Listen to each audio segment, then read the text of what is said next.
তো বন্ধুরা, কেমন আছো সবাই? নিশ্চয়ই সবাই খুব ভালো আছো। আর তোমাদের আশীর্বাদ ভালোবাসায় আমি মোটামুটি আছি। বেশি একটা ভালো বলতে পারবো না, যেহেতু শরীর মন দুটোই ঠিক নেই। আর আজকের ভিডিওটা এখান থেকে স্টার্ট করলাম। তোমরা কাছে বা দূরে যেখান থেকে আমার ভিডিওগুলো দেখে থাকো না কেন, সবাইকে অনেক অনেক ধন্যবাদ আর অনেক শুভেচ্ছা। আর যারা এখন আমার চ্যানেলটি সাবস্ক্রাইব করেনি, জলদি করে সাবস্ক্রাইব করে আমার পাশে থাকো প্লিজ। আর বেল আইকনটি কিন্তু অবশ্যই প্রেস করে দেবে।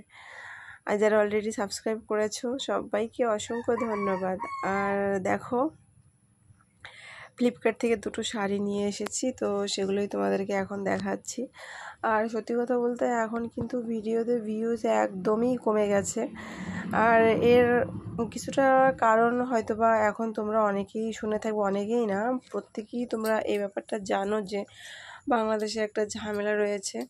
তো ওইখানে মাঝে মাঝেই কিন্তু নেট বন্ধ করে দেয়, কানেকশান একদম বিচ্ছিন্ন থাকে। আর আমাদের ভিডিওতে কিন্তু কিছুটা ভিউজ কিন্তু ওই দেশ থেকেও আসে, যেহেতু ওই দেশে আমাদের অনেক ভিউয়ার্স রয়েছে বা আমাদের সাবস্ক্রাইব রয়েছে।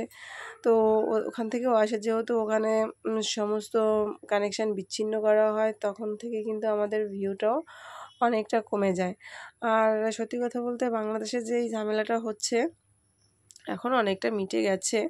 তো সামনের পরিস্থিতি কী হবে আমরা কেউ জানি না, তবে ভীষণ টেনশন হচ্ছে, যেহেতু আমার বিশেষ করে আমার তো বাবা মা ভাই বোন আমাদের সব আত্মীয় স্বজন রয়েছে বাংলায়। তো ওদের জন্য খুব খারাপ লাগছে, টেনশন লাগছে। আর একটা কথা কি বলো তো, সত্যি কথা বলতে ঘরেই বলো, দেশেই বলো আর বাইরেই বলো, যেখানেই বলো, শান্তিপূর্ণভাবে বেঁচে থাকার মজাটাই কিন্তু আলাদা, তাই না? সেখানে যদি নুন ভাত খেয়েও যদি বেঁচে থাকা যায় আর যদি শান্তিপূর্ণভাবে বেঁচে থাকা যায়, সেটার মধ্যে একটা আলাদা আমেজ রয়েছে। কিন্তু এই যে অশান্তি, মারামারি, দাঙ্গামা, কাটাকাটি, কী অবস্থা বলো তো, দেশের বিশৃঙ্খলা, অরাজক, এগুলো শুনলেও ভীষণ খারাপ লাগে। শুধু বাংলাদেশ ভারত নয়, অন্যান্য দেশেও যদি আমরা এই জিনিসগুলো শুনি তাহলে কিন্তু আমাদের খুব কষ্ট হয় এবং খারাপ হয়, যেহেতু বাংলাদেশের জন্য হচ্ছে, কারণ ওখানে আমাদের সব রয়েছে। আর ওই দেশে যেমন এরকম হলে আমার ভীষণ কষ্ট হয়, খারাপ লাগে। হয়তো বা তোমরা অনেকে বলতে পারো তাহলে এত কষ্ট লাগার কী আছে?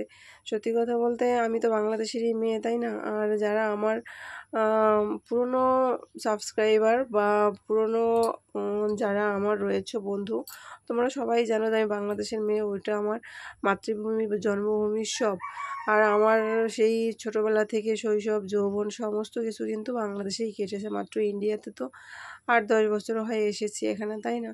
তো ওখানে যেহেতু এরকম একটা পরিস্থিতি রয়েছে, শুনেই কেমন বুকটা হা করে ওঠে। আর যেহেতু করতে পারবো না কিছু, টেনশনও করে কিছু করতে পারবো না, তারপরও কি বলো তো, মনটাকে মানিয়ে রাখা যায় না, এই হচ্ছে ব্যাপার। তো যাই হোক, ঠাকুরের কাছে প্রে করি যে তাড়াতাড়ি যেন বাংলাদেশের পরিস্থিতিটা খুব সুন্দর হয়ে ওঠে, সেই সোনার বাংলা হয়ে ওঠে। তো এটাই হচ্ছে গিয়া প্রার্থনা।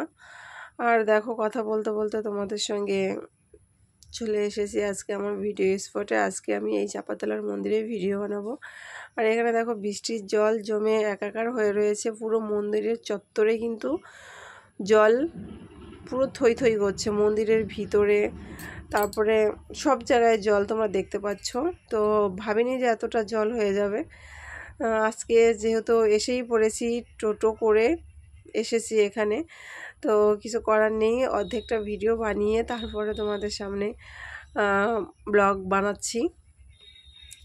আর দেখো কতটা জল রয়েছে ওখানে। আর এই জলের মধ্যে আজকে ভিডিওগুলো পুরো কমপ্লিট করব ভাবছি। তো যাই হোক, প্রথম তো শোকাহত হয়ে গেছি, কিন্তু ভিডিও বানানো কিন্তু বন্ধ নেই। আর ভিডিও কিন্তু বানাতেই হবে, যেহেতু ইউটিউব চ্যানেলে ভিডিও আপলোড করতে হবে প্রতিনিয়ত। এটা একটা কর্মক্ষেত্র, ট্রেলারের কাজ যেমন আমি করি, একদিনও আমার বাদ যায় না কাজ করা, সে শরীর খারাপ হোক, মন খারাপ হোক, যাই হোক না কেন। তো এই ভিডিও বানানো সে একই পরিস্থিতি, শরীর মন যেটাই খারাপ হোক না কেন, ভিডিও আমাকে বানাতে হবে, আমি কিন্তু থেমে থাকবো না। আর আমি যেই কাজটা করি সেই কাজটা কিন্তু মন দিয়ে করার চেষ্টা করি। তোমরা কিন্তু অনেকেই এই জিনিসটা বুঝতে পারছো বন্ধুরা। তো যাই হোক, আমার এখানে ভিডিও বানানো কমপ্লিট, এখন বাড়ি যাওয়ার উদ্দেশ্যে রওনা দিচ্ছি। তো এখন যাব টোটোর কাছে, মেন রাস্তায় উঠবো, তো ওখান থেকে টোটো ধরে যাব বাড়ি। আর প্রচণ্ড মেঘ করেছে, মনে হয় এক্ষুনি বৃষ্টি চলে আসবে, যেহেতু ছেলে মেয়ে সবাইকে নিয়ে এসেছে আর আমাদের সঙ্গে আরও লোকজন এসেছে। তো এখানে আমি ভয়েস দিয়েছিলাম একটাই কারণ, যেহেতু আমি এখানে শর্ট বানাচ্ছিলাম, সেই শর্টের মিউজিকগুলো এখানে শোনা যাচ্ছিলো অন্য মোবাইল থেকে, ওরা দেখছিল, তো সেটা ওরা বুঝতে পারেনি আমি ব্লগ বানাচ্ছিলাম তখন, তার জন্য ওই মিউট করে দিয়ে তারপর আবার আমাকে নতুন করে ভয়েস দিতে হচ্ছে। তো যাই হোক, চলো বন্ধুরা বাড়ি যাওয়া যাক, সবাই সুস্থ থেকো, ভালো থেকো, টাটা।